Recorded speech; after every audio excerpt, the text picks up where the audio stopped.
This lecture is part of an online course on modular forms and will be about Eisenstein series. So let's start by just recalling the definition of a modular form. So a modular form is a function that satisfies this functional equation.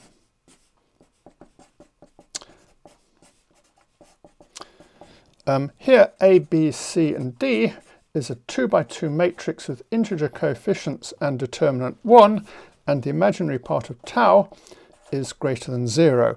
And when you first see this functional equation, it looks kind of really weird, and you wonder, where on earth does it come from, and why on earth should we be interested in functions that satisfy this?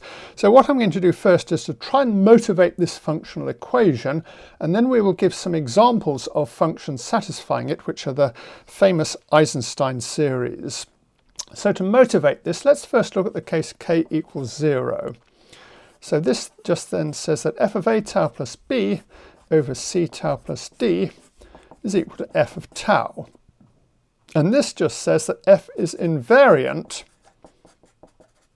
under the action of SL2Z on the upper half plane.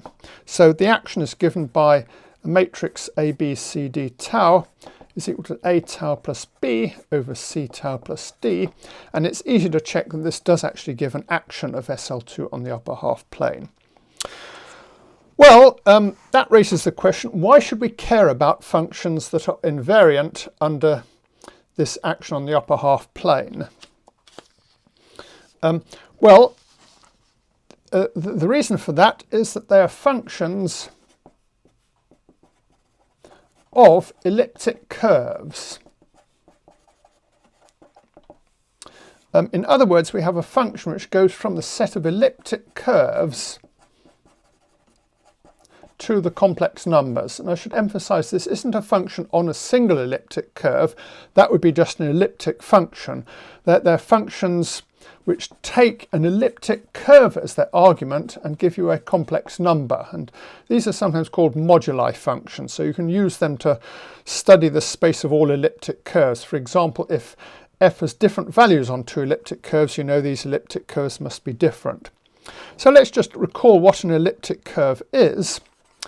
What we do is we're given two periods, and you look for the set of all integer linear combinations of these, and these form a lattice. So it looks something like this. So here would be 0, here's omega 1, and here's omega 2.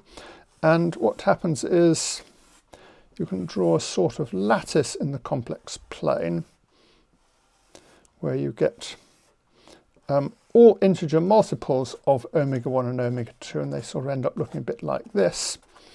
And we recall an elliptic function is a function that's periodic with respect to this lattice. So h of z is h of z plus omega 1, which is equal to h of z plus omega 2.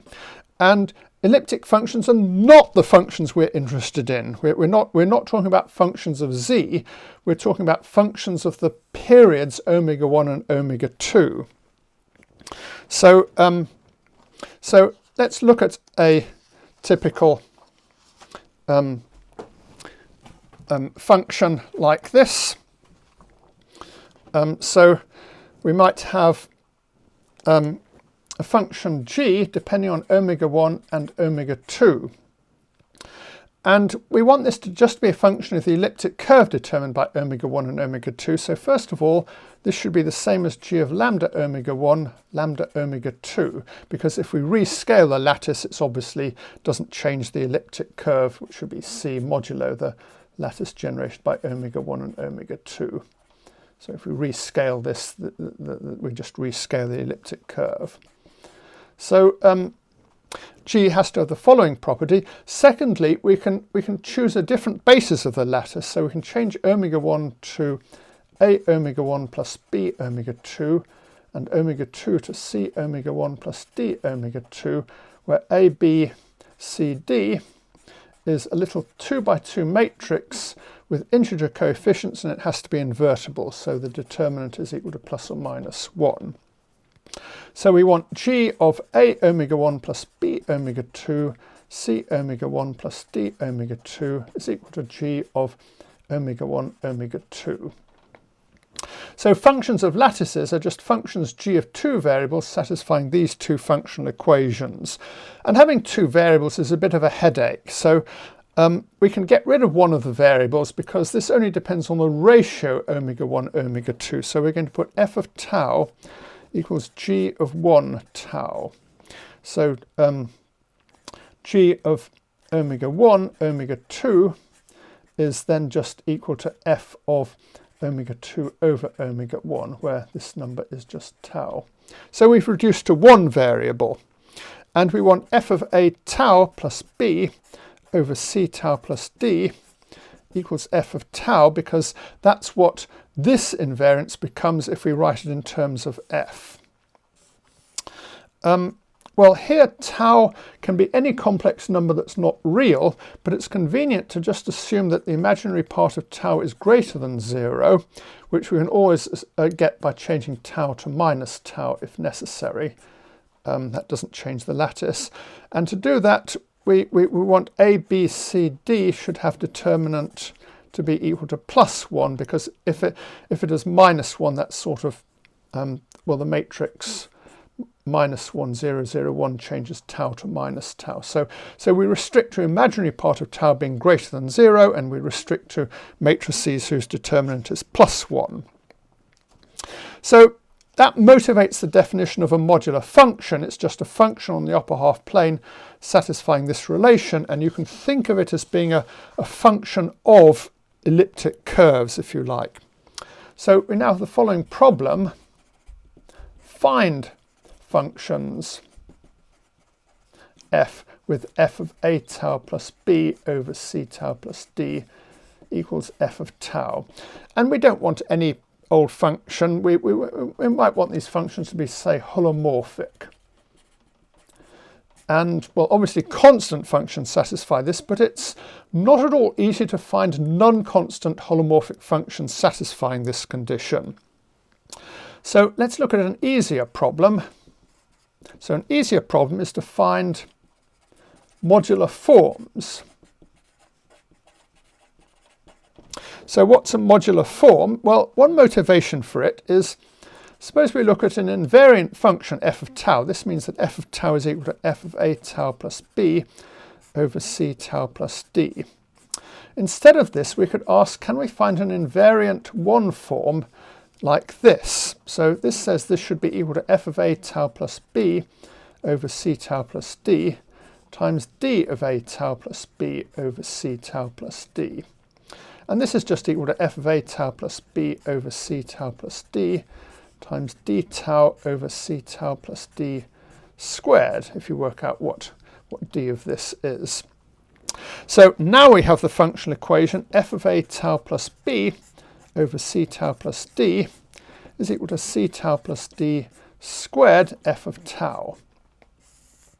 And this is called a modular form of weight 2, where 2 refers to this exponent here.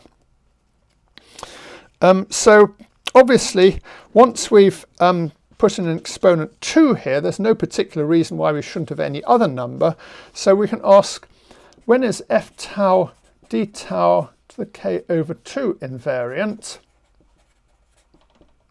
Well, this is just equivalent to saying that f of a tau plus b over c tau plus d equals c tau plus d to the k times f of tau. So this is called a modular form of weight k.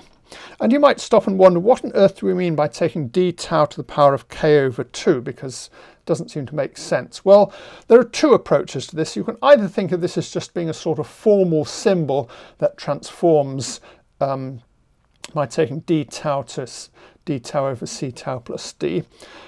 Or you can think of it as being a section of a line bundle, in which case it does make sense, but we don't really need to go on about line bundles. It's easier just to think of this as being a formal symbol for the moment. And now suppose we've got two invariant forms like this. So suppose f1 tau d tau to the k over 2 is invariant, and suppose f2 tau d tau to the k over 2 is invariant. Well, if they're both invariant, then so is their ratio, f1 tau d tau to the k over 2 divided by f2 tau d tau to the k over 2. And this is just f1 tau over f2 tau.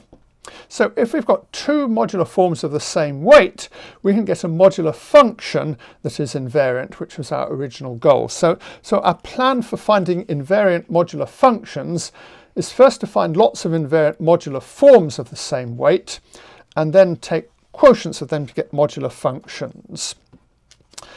Well, how do we find modular forms? Well,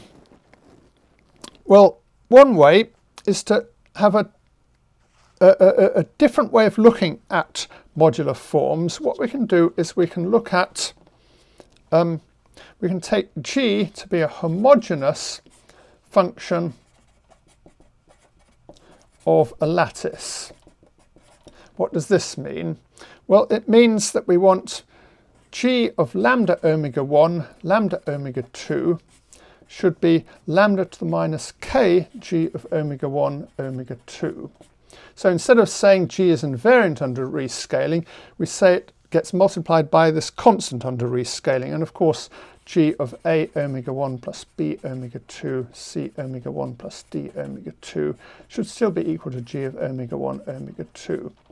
Well, just as before, we can define a function f of tau to be G of 1 tau. And if we do this, this functional equation transforms into f of A tau plus B over C tau plus D is equal to C tau plus D to the K times f of tau, which is our transformation for modular forms again. So we see that there are two ways of viewing modular forms of weight k, or three ways of viewing them. First of all, we can say they correspond to this functional equation, or we can say they correspond to invariant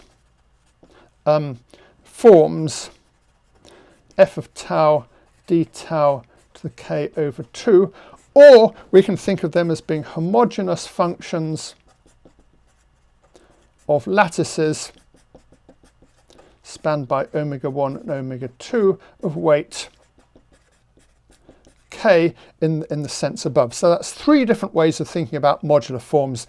They're a functional equation, or they're invariant expressions where you put this funny d tau in, or you can think of them as being homogeneous functions of lattices. And now for these two ways of looking at them, we're going to find constructions of them which turn out to be more or less equivalent. So first, for our first example, let's look at the Weierstrass elliptic function, which is denoted by this funny capital script P. And we could recall its definition. So P is an elliptic function of z, and we actually want to consider it as being a function of omega 1 and omega 2 as well as z. And its definition is very simple. You make it invariant under translations by omega 1 and omega 2 by summing over 1 over z minus m omega 1 minus n omega 2 squared. And this is obviously invariant under translations. The only problem is it doesn't actually converge, at least not absolutely. So to make it converge, you have to subtract a fudge factor, which is 1 over m omega 1 plus n omega 2 all squared. And now you notice there's another problem, because this expression is infinite for mn both 0, so we take mn not equal 0, 0, and just add in the 1 over z squared at the beginning. So we recall this has periods omega 1 and omega 2 in z, which actually we don't really care about. We're more interested in it as a function of omega 1 and omega 2. And what we really want to note is that it's homogeneous. So P of lambda z, lambda omega 1, lambda omega 2 is just equal to lambda to the minus 2 times P of z omega 1 omega 2. So we're going to use this equation to construct some modular forms out of it. And to do this, we look at its Laurent series expansion in z. So we write P of z is equal to z to the minus 2 plus a2z squared plus a4z to the 4 and so on. And now you notice that these things here are really functions of omega 1 and omega 2. And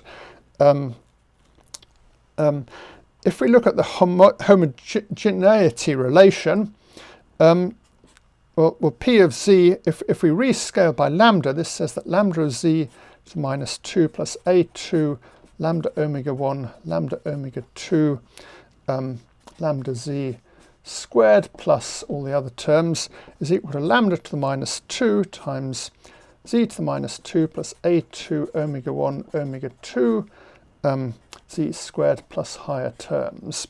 So the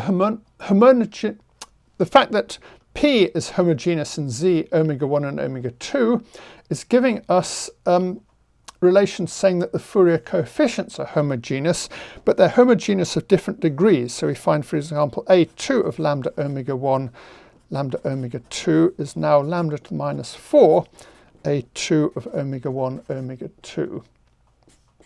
And a4 of lambda omega 1 lambda omega 2 is now lambda to the minus 6 of a2 a4 omega 1 omega 2 and so on.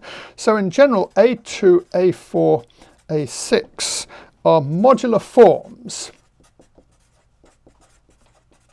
Well, actually, they're not quite modular forms, because what I mean is if you take a2 of the function 1 tau, then it's a modular form, because this is the homogeneity relation we need, and a2 and so on obviously don't change if we change omega 1 and omega 2 to some other basis. And these are going to be modular forms of weights 4, 6, 8 and so on. So the weight isn't quite the subscript. That's a little bit annoying, because you remember this is actually homogeneous of degree minus 2. So there's a sort of difference of 2 in the weights there. And we can see roughly what these functions look like. So what we do is we expand 1 over z minus m omega 1 minus n omega 2 squared, and we can write this as 1 over m omega 1 plus n omega 2 all squared plus 2z over m omega 1 plus n omega 2 cubed plus 3z over this stuff to the 4 and so on. So the coefficient of z to the k minus 2 in this Weierstrass function z omega 1 omega 2 is equal to some constant that I don't really care about times sum over all m and n that are non-zero of 1 over m omega 1 plus n omega 2 to the power of k. So as usual, we can just fix m1 to be 1, so we find the sum over all m n not equal to 0, 0 of 1 over m plus n tau to the k is the series we're interested in. And this is the famous Eisenstein series. And we should just notice that k is greater than or equal to 4. If k is equal to 2, you notice this is not absolutely convergent, so it gives problems. Actually, the case k equals 2 is actually interesting, but it requires a bit of extra work. For the moment, we're going to take k greater than or equal to 4, and we also take k to be even. Why? Because if k is odd, this function is just 0, because all the terms cancel out in pairs. Next, we notice that this Eisenstein series is invariant under tau goes to tau plus 1. So this is the special case of invariance under this matrix here. What this means is we can expand it as a function c0 plus c1q plus c2q squared and so on, where q is equal to e to the 2 pi I tau. And these ci's are its Fourier coefficients or Taylor series coefficients. And we now have the following problem. Find these coefficients Cn. And this is something we're going to calculate in the next lecture. Just before doing that, I'm going to give another way of defining the Eisenstein series. So you remember modular forms can be thought of as in two ways, either as functions of lattices or as invariant forms of the form f of tau times d tau to the k over 2. So there's one obvious way of making an invariant form like this, which is to start with a form d tau to the k over 2, and let's just make it invariant under SL2 of z. So how do we make a function invariant under a group? Well, that's easy. We just take the function and we just sum over all elements of the group of the transformation of this function under this group. So let's just take d of a tau plus b over c tau plus d to the k over 2.